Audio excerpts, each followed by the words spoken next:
grouped and ungrouped frequency tables or frequency distribution tables. We know the frequency table and know how to construct a frequency table. This frequency table can be of different types. The major different types are the grouped and ungrouped frequency tables. So we will explain these two tables, grouped frequency tables and ungrouped frequency table, with certain examples. So for this, consider the students of a school, the 8th standard students of a school. Suppose there are 200 students in 8th standard, and suppose we want to study the marks obtained in mathematics for these 200 students, marks of mathematics. What we do is we collect data. That is, we contact each and every student and obtain the marks obtained for mathematics. And suppose the marks is out of 100. Then you will get 200 marks at data values, 200 observations, one observation for each one student. So 200 observations, 200 data values, that is 200 marks for these 200 students. That will constitute, these 200 marks constitute our data. And then suppose these students are very bright students, very bright, and they obtain marks greater than 90, out of 100, greater than 90. That is, the various marks are then 91, 92, 93, 94, 95, 96, 97, 98, 99, 100. So 10 different marks. No lower marks than this 91 for any student. So in that case, we can have a table by the marks in one column of a table and the number of students in another column of students. Number of students obtained these marks in another column. So the table will be of this form. So marks, number of students.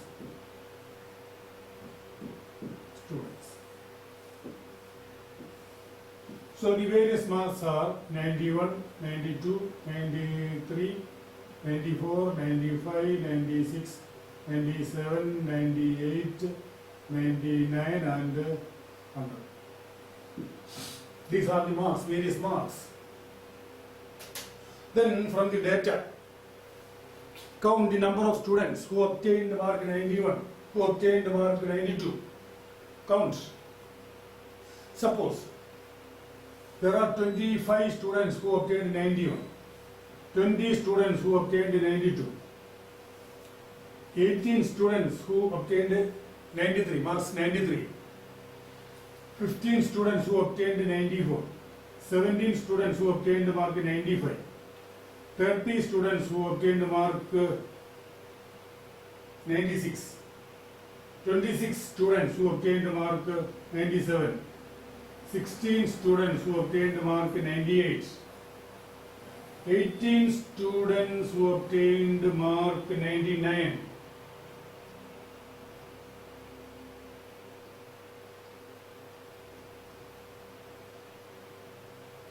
then 15 students who obtained mark 100, total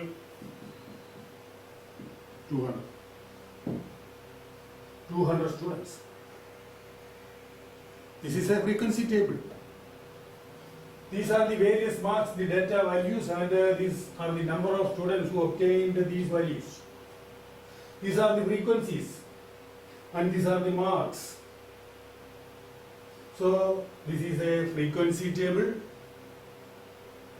and we obtained this such a frequency table.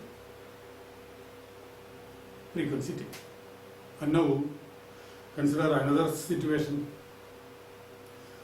Suppose the students are not so bright. Not so bright. So the students will get lower marks. Some students may fail in the examination. So consider such a situation. And suppose the students obtain the mark from, say, 30 to 75 marks. No lower marks than 30 and no higher marks than 75. So between these 35 and 75, there are a number of marks, 36, 37, 38, 39, 40, in that way, up to this 75. Some marks in between these 30 and 75 may not be obtained by some student, of course. But the marks obtained from 30 to 75 constitute more number of marks than the number of marks here, 10, than this 10. The varying marks in this can be 20, 25 or 30 marks. Therefore, if we substitute or if we write these various marks in between 30 and 75 obtained by the students, the column will be a lengthy column. It is difficult to form such a table, or it is not a better table. Better table. Writing all the values in a column, a lengthy column, and corresponding frequencies, that is not considered to be a better table or better tabular representation. So we have want to shorten this table. Shorten this table. In that case, what we do is, we group these marks. We group the marks. Say, the marks obtained by students from, say, 30 to 40. So we construct such a table. So marks in the form of certain class, say marks from 30 to 40, 40 to 50, 50 to 60, 60 to 70, 70 to 80. Marks ranges from 30 to 74, so 75. So these range sufficient. Marks ranging from 30 to 40, marks ranging from 40 to 50, 50 to 60, 60 to 70, 70 to 80. So the marks grouped and find the number of students.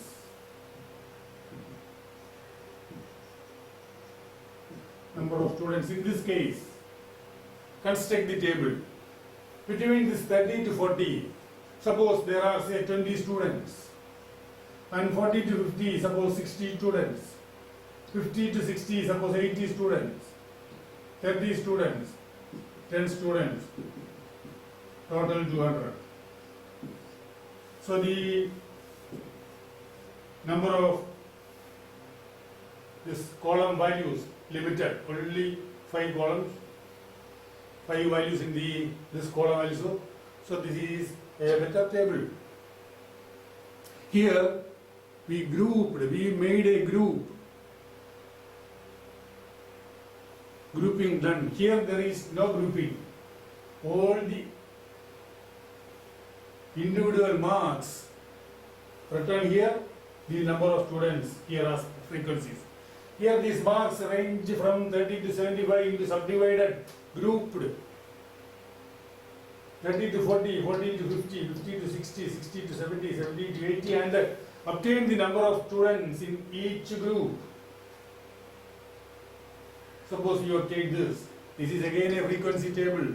These are the frequencies, and these ranges are called the classes, various classes. grouping into classes in the form of classes. So classes of this table. And now there comes a question. Suppose a student get mark 40. In which class the student will come? In the first class or in the second class? There is 40 here, here also 40. In this situation, conventionally an accepted method is this.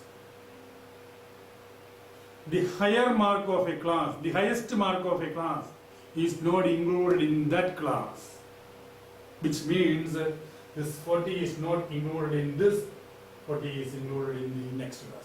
Lower value included, higher not included. So in the first class 40 not included, it is in the second class.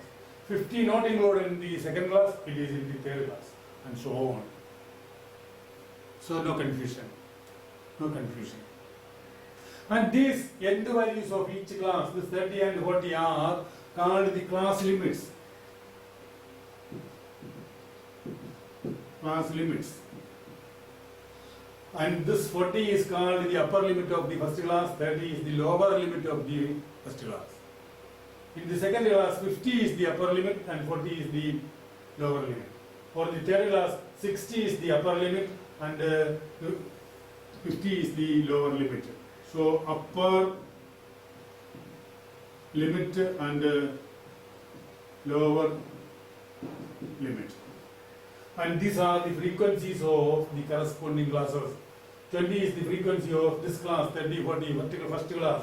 60 is the frequency of this class. 80 is the frequency of this class.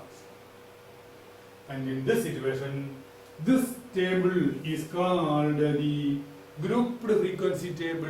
Here we have made a grouping. And this is the ungrouped frequency table. So ungrouped frequency table or ungrouped frequency distribution, and this is grouped frequency table or grouped frequency distribution. And that's all. In this way, we can construct the grouped and ungrouped frequency tables. Okay?